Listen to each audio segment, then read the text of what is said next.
Hello and welcome back my dear students. You all are welcome in my Kaji classes.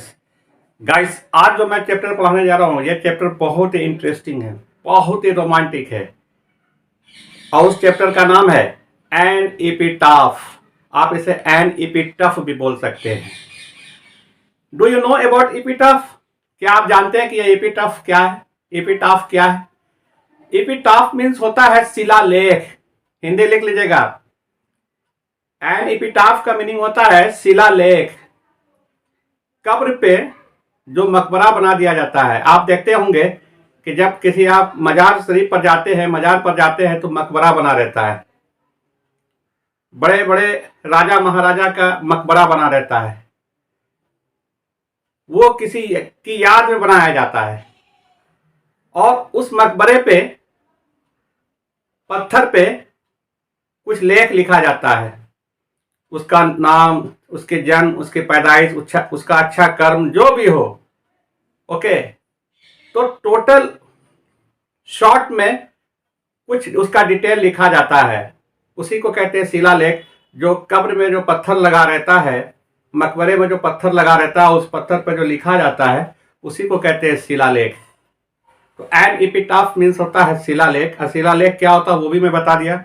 Short में आप उसे N epitaph को मकबरा कह सकते हैं, स्मारक कह सकते हैं।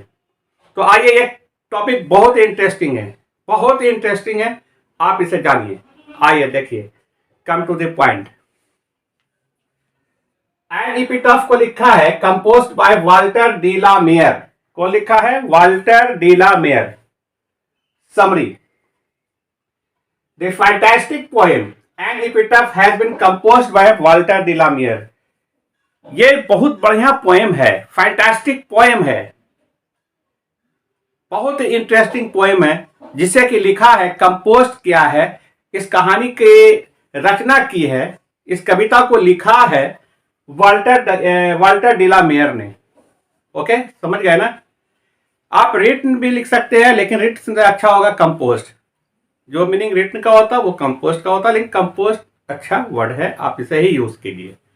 चलिए, तो आपने समझ लिया कि यह जो इंटरेस्टिंग पोएम है, कविता है, इस कविता को लिखा है वाल्टर डी ला मेयर ने। ही वॉज बोर्न इन 25 अप्रैल 1873। वो पैदा हुए थे 25 अप्रैल 1873 में। कहा? In England. वो जो पैदा हुए थे 25 अप्रैल 1873 में इंग्लैंड में, और मरे कब थे? डाइड, कब मरे थे? And passed away in 22 June 1956 in England. यानी कि 22 जून 1956 में वो स्वर्गवास हो गए, वो मर गए। कहां में मरे?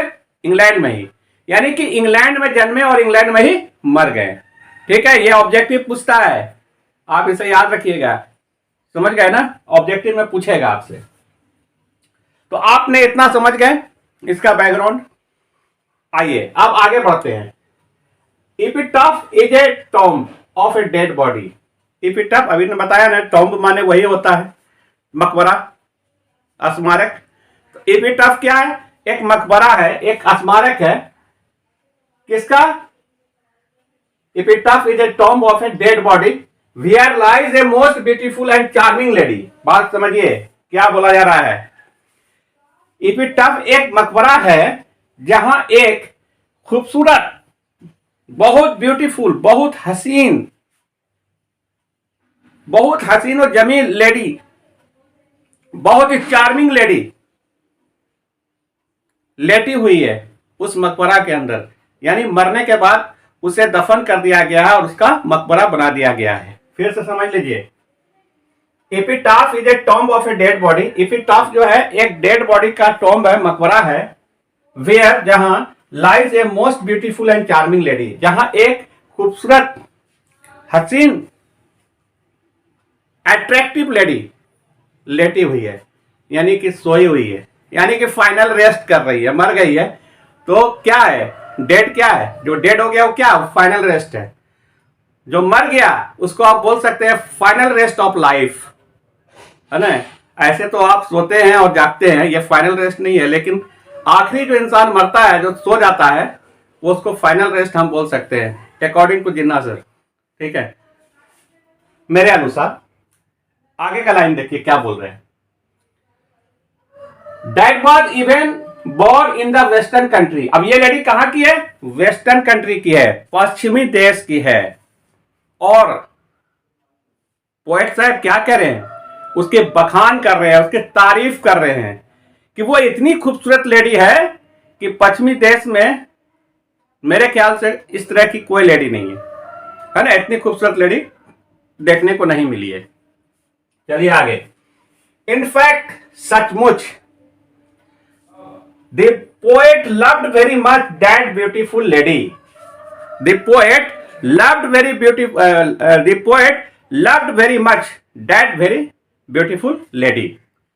क्या बोल रहे हैं कि सचमुच पोएट साहब को उससे बहुत ज्यादा प्यार हो गया था, या आप यूं कह सकते हैं कि पोएट साहब उससे बहुत ज्यादा प्यार करते थे, बहुत ज्यादा लगाव था उससे, बहुत ज्यादा लगाव था, बहुत ज्यादा प्यार करते थे। ठीक है, इनफैक्ट सचमुच the poet loved very much that beautiful lady. सचमुच उस लेडी से पोएट कवि साहब बहुत प्यार करते थे। गाइस, आप कलम कॉपी लेकर बैठे, लिखे, नोट करें मेरे एक एक वर्ड को। मैं हिंदी में टोटल एक्सप्लेनेशन इन हिंदी, एक एक वर्ड का, एक एक सेंटेंस का मैं हिंदी मीनिंग बता रहा हूं, बिल्कुल आसान तरीके से। ये अपने लैंग्वेज में मेरा लिखा हुआ है, कोई बुकिश लैंग्वेज नहीं है, कोई भी बुकिश लैंग्वेज इसमें नहीं है, सब मेरा अपना लैंग्वेज है। और बहुत ही सिंपल वर्ड इसमें यूज किया हो ताकि आप पढ़ें और आपको याद हो जाए। ठीक है ना? आपको रटना नहीं पड़े। कहानी को मैं लाइन बाय लाइन, एक एक वर्ड, एक एक सेंटेंस को हम हिंदी में एक्सप्लेनेशन कर रहे हैं, इसका हिंदी में बता रहे हैं। आप सोच लीजिए कि आप जो कहानी को मैं समझा रहा हूं, लग रहा है कि आप हिंदी पढ़ रहे हैं, तो हिंदी में तो याद रख ही सकते हैं ना, उसको लिख देना है खाली। कलम कॉपी लेकर बैठे। आपको हमारा वीडियो, हमारा क्लास कैसा लग रहा है कमेंट जरूर करके बताएं। ठीक है, और लाइक जरूर करें, क्योंकि आपका एक लाइक मुझे बहुत कॉन्फिडेंस देता है। लाइक करें, कमेंट करें, शेयर करें और फॉलो करें, और सब्सक्राइब करके बेल आइकन दबाना नहीं भूले। तो आप ये याद रखें कि आपको इस तरह का समरी शॉर्ट में, बहुत ही शॉर्ट में, अपने लैंग्वेज में देखने को नहीं मिला होगा और ना ही मिलेगा। मिल सकता है, ठीक है, ये ना माने कि ये वर्ड को मैं बोल दिया, लेकिन हम इतना जरूर बोलेंगे कि ये मेरा अपना तरीका है, अपना लैंग्वेज दिया है, अपना बहुत बिल्कुल सिंपल तरीके से, बहुत मेहनत करके, क्योंकि मैं जान रहा हूं कि आपको दिक्कत ना हो, परेशानी ना हो। ठीक है, आपकी अगर इंग्लिश थोड़ी कमजोर भी है तो आप अच्छे से समझ लेंगे।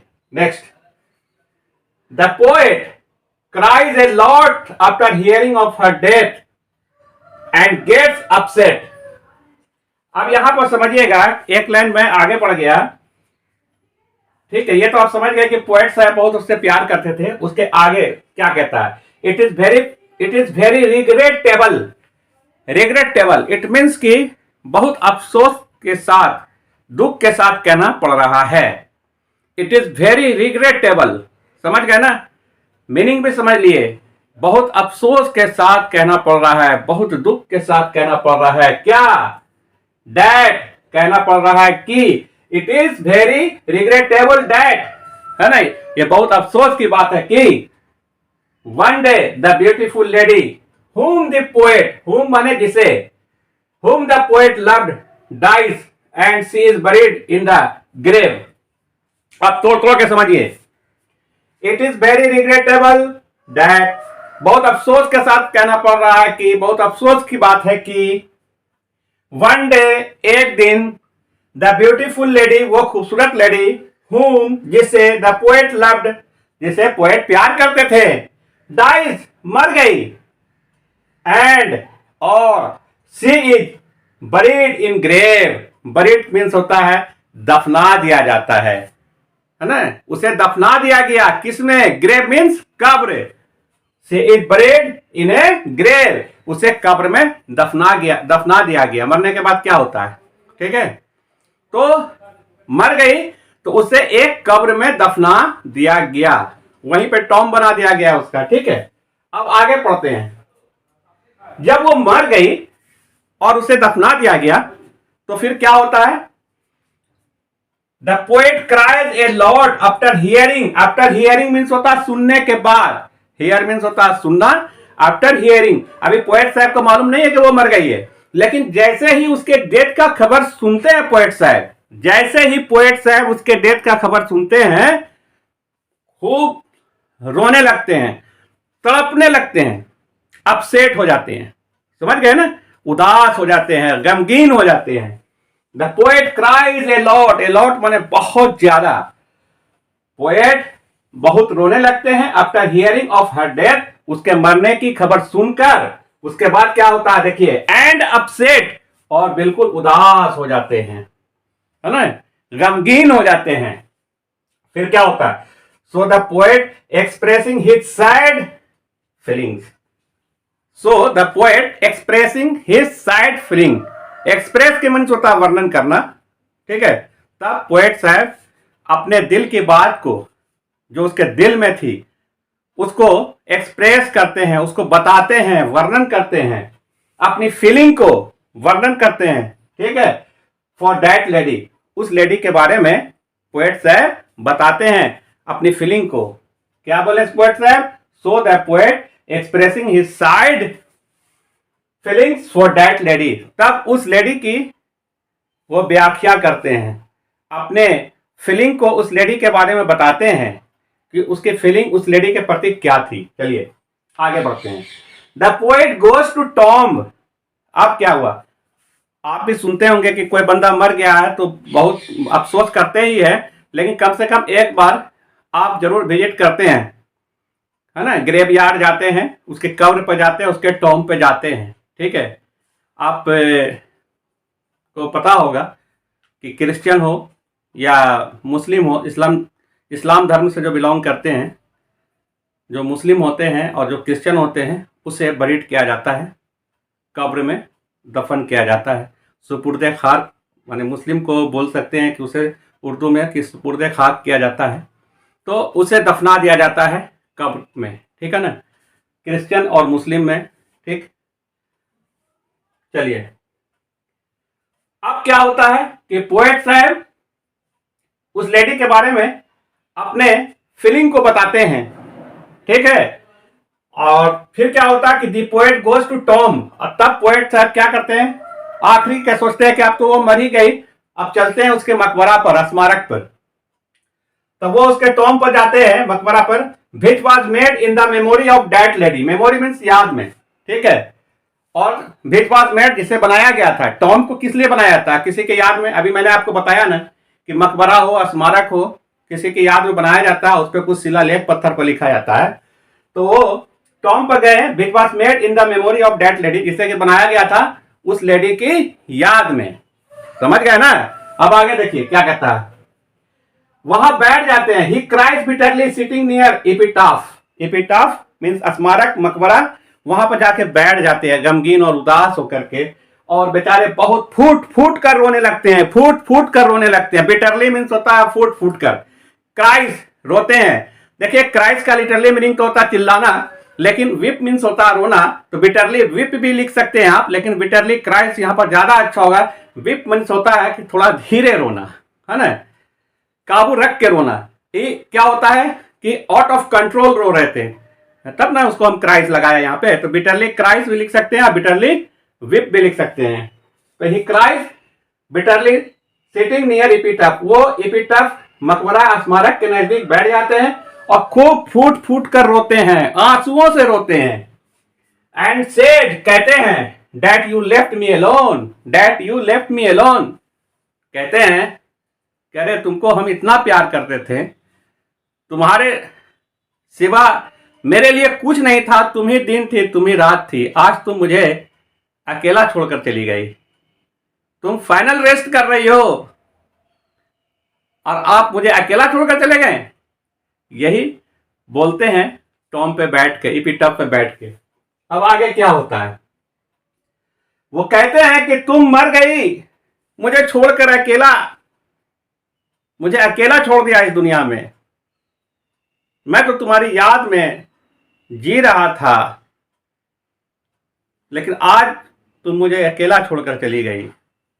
अब आगे देखिए, according to the poet, according to means के अनुसार। देखिए मैं एक एक वर्ड को तोड़ तोड़ कर बता रहा हूं, एक एक सेंटेंस को तोड़ तोड़ कर बता रहा हूं, बिल्कुल हिंदी एक्सप्लेनेशन, हिंदी में बता रहा हूं। लग रहा कि आप हिंदी सीख रहे हैं, समझ गए ना। हमारे वीडियो को ज्यादा से ज्यादा शेयर कीजिए, हमारे वीडियो के लिंक को ज्यादा से ज्यादा शेयर कीजिए, और उस स्टूडेंट के पास जरूर कीजिए जो इस बार एग्जाम देंगे, उसके लिए बहुत इंपॉर्टेंट है ना। कमिंग ईयर जो है ना, जो बच्चे एग्जाम देने के लिए चाह रहे हैं, तैयारी कर रहे हैं, इस साल जो एग्जाम देंगे 12th का, तो 12th के जो इंग्लिश के स्टूडेंट है, सुन लीजिए, 12th के जो इंग्लिश के स्टूडेंट है, उसके बीच में हमारे वीडियो के लिंक को ज्यादा से ज्यादा वायरल कर दीजिए, शेयर कर दीजिए, ताकि उसे एक अच्छा समरी पढ़ने को मिले। हो सकता है कि बहुत सारे बच्चे किसी प्रॉब्लम की वजह से क्लास नहीं कर सके हो, कोचिंग नहीं जा सके हो, तो कम से कम वो मायूस न हो, उदास न हो, वो कम से कम बैठकर मेरा क्लास करे और फ्री में नॉलेज ले, है ना, अच्छी तैयारी करे। मैं चाहता हूं कि आप अच्छा करें, खूब तैयारी करें, मेहनत करें। मैं ग्रामर भी पढ़ा रहा हूं आपको, ऑब्जेक्टिव भी बता रहा हूं मैं आपको, ताकि आपको कहीं पर दिक्कत न हो, किसी तरह का प्रॉब्लम न हो। आप बिल्कुल लगे रहे मेरे क्लास में, आपको बहुत सारी चीजें आपको मैं बताऊंगा, लेकिन अभी जो माने कि सिलेबस है उसको मैं पढ़ा रहा हूं। और एक बात याद रखिए, जो सजेशन के हिसाब से जो एकदम इंपॉर्टेंट आने वाला उसको समझा रहा हूं, आपको बता रहा हूं। इसलिए 12th इंग्लिश के जो स्टूडेंट है उसके बीच में हमारे वीडियो को ज़्यादा ज़्यादा शेयर कीजिए, हमारे वीडियो के लिंक को बहुत ज़्यादा शेयर कर दीजिए, वायरल कर दीजिए, और कम से कम आप 5 बंदे के भी जरूर शेयर करिए, अपने भाई के बीच में, अपनी बहन के बीच में, अपने फैमिलियर के बीच में, अपने रिलेटिव के बीच में, अपने फ्रेंड्स के बीच में, अपने कलीग्स के बीच में जरूर करें, ताकि आपके साथ साथ दूसरे को भी फायदा हो। Okay, I want your bright future.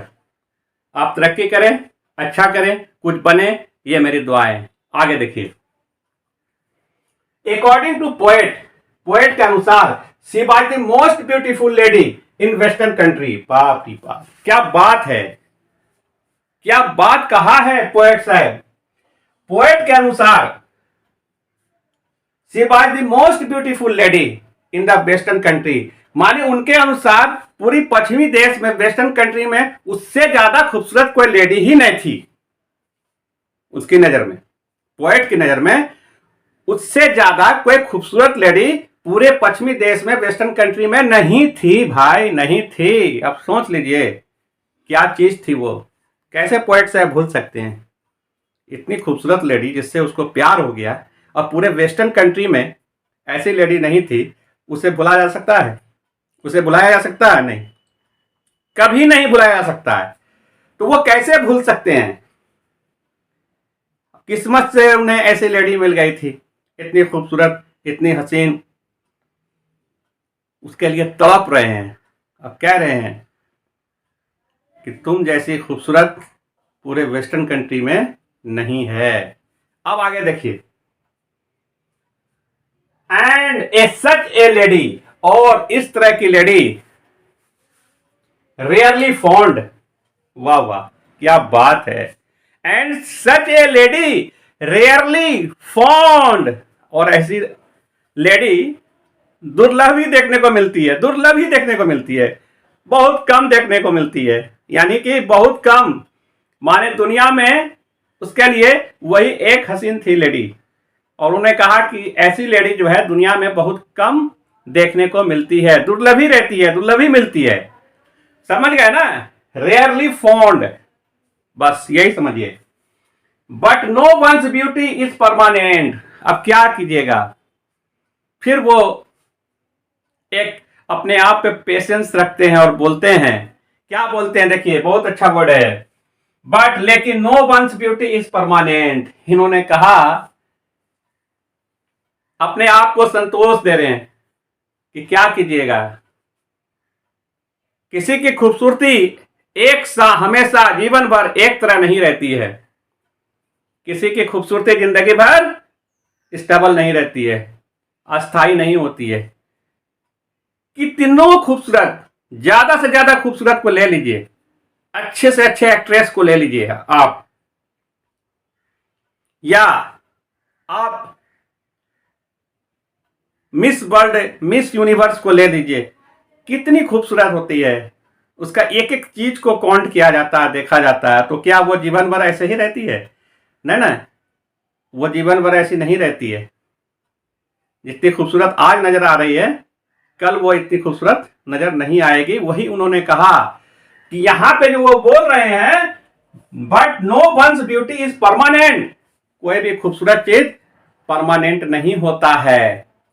समझ गए ना, अस्थाई नहीं होता है। यानी उसकी खूबसूरती जीवन भर उसके साथ नहीं रहती है, एक दिन उसके साथ दगा करती है ना। क्या आगे देखिए, no one's beauty is permanent, it gets vanished one day and fades away. आप समझिए, इट गेट्स वैनिश्ड, वो गायब हो जाती है, लुप्त हो जाती है, खत्म हो जाता है। उसकी खूबसूरती एक दिन खत्म हो जाता है, उसको होना है।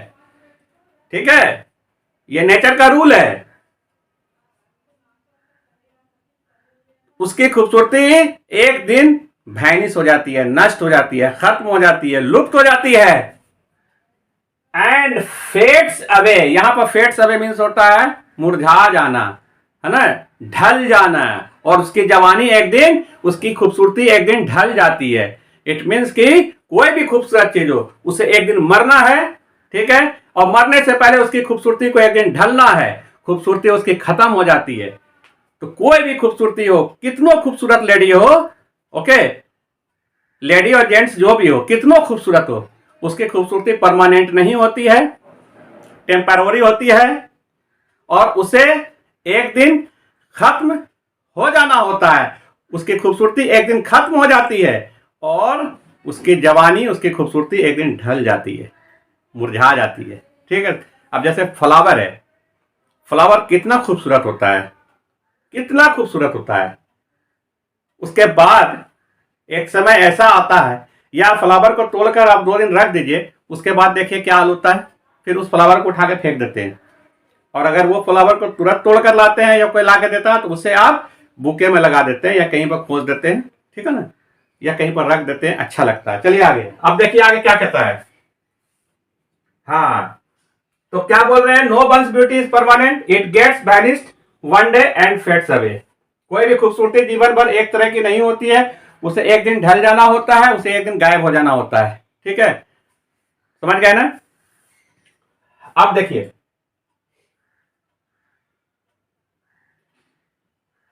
whoever is born on this earth, ठीक है, आप क्या कह रहे हैं, poet sir, whoever born on this earth, whoever is born on this earth has to die one day. Whoever is born on the earth is to die one day. वो कहते हैं कि क्या कीजिएगा, जो इस दुनिया में पैदा हुए हैं, जो इस धरती पर आए हैं, उसे एक दिन मरना है। मौत अटल है। मौत क्या है, अटल है। समझ गए ना, जो इंसान पैदा हुआ है उसे एक दिन मरना है, ये नेचर का रूल है। समझ गए ना, all living things are die one day. जितने भी लिविंग थिंग है, चाहे वो पेड़ हो, पेड़ भी लिविंग थिंग है, उससे भी मरना है एक दिन। चाहे कोई क्रिएचर हो, इंसेक्ट्स हो, जो भी हो, ह्यूमन बींग्स हो, एनिमल्स हो, जो भी हो, उसे एक दिन मरना है। तो वो क्या कह रहे हैं, whoever is born on this earth has to die one day। जो इस धरती पर आए हैं उसे एक दिन मरना है, जो इस धरती पर पैदा हुए हैं उसे एक दिन मरना है, ये नेचर का रूल है। ठीक है, समझ गए ना। तो इससे घबराना नहीं है, इससे डरना नहीं है। आप क्या कीजिएगा, आप चलिएगा ही तो आप तो कुछ संतोष करवे ना करेंगे, उसके अलावा क्या उपाय है। आप कभी, आपके साथ भी बहुत ऐसी घटना घटी होगी, मम्मी पापा कितना प्यार से हम पालते हैं बच्चे को, हम लोगों को, एक दिन बेचारे चले जाते हैं, तो कितना अफसोस होता है। ऐसा तो नहीं ना होता है कि वो है मम्मी पापा तो उसके साथ मैं भी मर जाऊं, ऐसा तो नहीं होता ना। तो वही कह रहे हैं कि जो इस दुनिया में आए हैं, कवि साहब जो बोल रहे हैं पोएट्स, कि जो इस दुनिया में आए हैं, जो इस दुनिया में पैदा हुए हैं, उसे एक दिन मरना है। चलिए, बट लेकिन, अब यहां पर बट लग गया, यहां पर बट लग गया, लेकिन क्या लेकिन, देखिए, her good qualities are always remembered. Her his, जो भी बोलिए आप, किसी अगर मेल के बारे में जिक्र करते हैं, उसके खूबसूरती के बारे में बयान करते हैं, व्याख्या करते हैं, तो हिज लगा सकते हैं, हर की जगह पे हिज लगा सकते हैं। क्योंकि यहां लेडी है इसलिए हर लगा। हर गुड क्वालिटीज, उसका अच्छा गुण, आर ऑलवेज रिमेंबर्ड। लेकिन मरने को तो इंसान मर जाता है, लेकिन जो उसकी अच्छी गुण होती है, अच्छी क्वालिटी होती है, उसे लोग नहीं भुला सकता है, उसे लोग याद रखता है, उसे दुनिया याद रखती है। कितना अच्छा बात कहा है। हम और आप सबको सीख लेना चाहिए कि जो इस दुनिया में आए हैं गाइस, उसे एक दिन मरना है, उसे मौत का मजा चखना है। लेकिन कुछ अच्छा कर्म करके गए आप, अच्छा कर्म करके जाते हैं, तो आपकी गुड क्वालिटी को दुनिया याद रखती है। समझ गए ना? तो आपकी अच्छी क्वालिटी को, अच्छी गुण को याद करता है लोग। आगे देखिए, अब लास्ट में क्या बोल रहे हैं, लास्ट देखिए। इन द एंड, लास्ट में, अंत में, पोएट इज वरीड। पोएट बहुत चिंतित है, बहुत चिंतित है, बहुत परेशान है, बहुत चिंतित है, बहुत परेशान है। अरे भाई क्यों परेशान है? क्यों नहीं परेशान होंगे? इतना कीमती चीज उसके हाथ से निकल गया, बहुत चिंतित है। अब आगे देखिए, in the end the poet is buried. अंत में पोएट साहब कहते हैं कि पोएट जो है बहुत बरीड है, चिंतित है। मैं बहुत चिंतित हूं। पोएट साहब कहते हैं कि मैं बहुत चिंतित हूं। किस लिए? डैड हु विल रिमेंबर हर, उसे कौन याद करेगा after my death in western country. समझ लीजिए, पोएट इसलिए चिंतित है कि अरे मैं जिंदा हूं तो मैं उसे याद कर रहा हूं, लेकिन मेरे मर जाने के बाद उसे कौन याद करेगा? मेरे मर जाने के बाद तुम्हें कौन याद करेगा वेस्टर्न कंट्री में? समझ गए ना? फिर समझ लीजिए, in the end the poet is buried. अंत में, कहानी के अंत में यह कहा जा रहा है कि पोएट साहब बहुत चिंतित है। डैड हु विल रिमेंबर हर, उसे कौन याद करेगा after my death in the western country. मेरे मरने के बाद पश्चिमी देश में, वेस्टर्न कंट्री में, इसे कौन याद करेगा मेरे मरने के बाद? वो बोल रहे हैं कि यार मेरे मरने के बाद मैं जीवित हूं तो तुम्हें मैं याद भी कर रहा हूं, लेकिन मेरे मरने के बाद तुम्हें कौन याद करेगा वेस्टर्न कंट्री में? यही कहानी है। आप इसका स्क्रीनशॉट ले लें। ओके, आप को लाइन बाय लाइन, एक एक वर्ड का, एक एक सेंटेंस का मैं हिंदी मीनिंग बहुत ही आसान तरीके से समझाया हूं। आप मेरी बोली को सुनकर लिखे, मेरी आवाज को सुनकर लिखे। और अगर किसी टेक्निकल प्रॉब्लम के कारण अगर आपको धुंधला दिखाई देता हो, नहीं दिखाई देता हो, तो उसका स्क्रीनशॉट लेके उसे जूम करके देखें। गाइस, ज्यादा से ज्यादा लाइक करें, ज्यादा से ज्यादा शेयर करें, कमेंट करें, कमेंट करके ये बताएं कि आपको हमारा क्लास कैसा लगा। कुछ डॉट हो तो उस डॉट को भी कमेंट करें। पहले मैं आपके डॉट को क्लियर करूंगा, फिर मैं क्लास लूंगा। हमें फॉलो करें, सब्सक्राइब करके बेल आइकन दबाना नहीं भूलिएगा। सब्सक्राइब करके बेल आइकन दबाना नहीं भूलिएगा ताकि आपको आगे का भी नोटिफिकेशन मिलता रहे। तो गाइस, मुझे उम्मीद है कि हमारा क्लास आपको पसंद आया होगा। Wish you all the best my dear students. Take care you. Bye.